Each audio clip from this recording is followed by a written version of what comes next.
Namani we yarafise agasembwa ko ku mubiri. Naaman had one of a leprosy on his Ariko body. nubwo kara agasembwa ko ku But even though mubiri. it was on his body, Karamugayisha. it caused him to be mocked by people. Karatuma ubushobozi n'icubahiro yategerezwa kuba afise bikoroka. This diminished the power and authority should have. Kandi nta nabari babizi And even though benshi. many knew about this, Niwe yarabizi. he was the one knowing Na that. madamu And wiwe his wife, nabo muhira and kubera everybody in the compound, n'umukozi because yarabizi. even the house knew about this. Ariko Namani But Naaman himself, imibembe yari kuriwe. leprosy was on him, Yaramugabanya ubushobozi. diminished his power and authority. Bibiliya iravuga ko yari umuhizi. Bible says he was so Ariwe brave. Imana yaha intsinzi aho agiye The one hose. God gave victory wherever he could Umwami go. akamukunda. The king could be loving him. Umwami akamushira The king hejuru. could increase him again. Ariko yari afise But he had agasembwa. a blemish, Afise umugayo. having some blemish Uwo to mugayo him. rero ukamubuza So amahoro. this blemish caused him Nawe to be nyene akumva ko peaceless. hari They could ikitagenda. feel there was some Nabo mu lackness. rugo bakavuga bati Even the naho. household, even though Umugore we akavuga ngo naho umugabo the wife, even my wanje husband, ari umuhizi. he is a brave Umwami one. amushima. The king appreciates Ariko iyi him. mibembe ni But this hatari. leprosy is another Iyi curse. mibembe ni ikintu kimbihiye cyane. Leprosy is a curse. N'umukozi So even the house aravuga ngo girl, databuja she said, by'ukuri master for sure. ndabye ukuntu bamukunda Considering how he's loved in the ndabye ubuhizi country, how bwiwe he's so brave.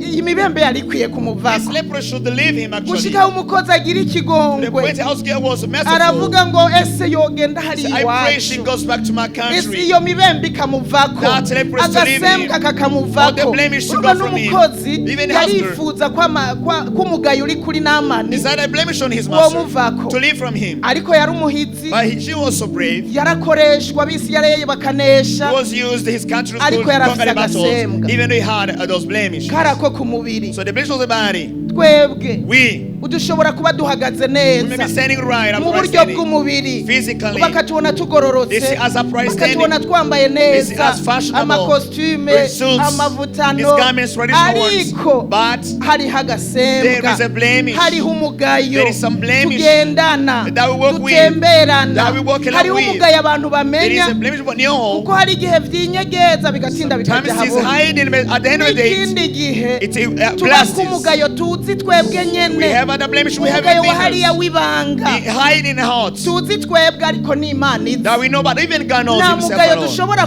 kugira There is no Imana blemish. itazi We can have, but which is Imana hidden to irawumenya uko biri God. God kose must know any kind of blemish we have.